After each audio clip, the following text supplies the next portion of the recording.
નમસ્કાર. તો લાસ્ટ વિડીયોમાં આપણે રાગ ભોપાલીના આવરો આવરો પકડ શીખ્યા હતા, એનું ગીત પેન્ડિંગ હતું. તો આજે આપણે રાગ ભોપાલીના ગીત લઈશું. રાગ ભોપાલીનું ગીત સ્વર માલિકાની જેમ તીન તાલની અંદર ડિઝાઇન કરેલું છે. તેના સ્થાયી અને અંતરા બંને નવમી માત્રાથી સ્ટાર્ટ થાય છે. તો આપણે ફટાફટ સ્ટાર્ટ કરી દઈએ. રાઈટ.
ફિલ્મી સોંગ છે.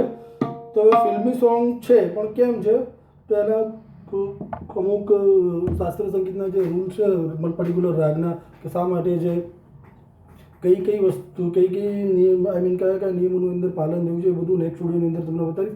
રાગ ભોપાલી બેઝ જે પણ ફિલ્મી સોંગ છે અમુક 8-10 સોંગ છે, ઘણા બધા છે પણ મેં અમુક આઈડેન્ટિફાઈ કરેલા છે, અધરવાઇઝ મેં અમુક સાંભળેલા છે. તો હું તમને કીબોર્ડ પર વગાડીને પણ બતાવીશ, પૂરા નહીં પણ થોડા વગાડીને બતાવીશ અને તમને આઈડિયા પણ આવશે કે શા માટે રાગ ભોપાલી બેઝ ઉપર છે. તો થેન્ક યુ સો મચ.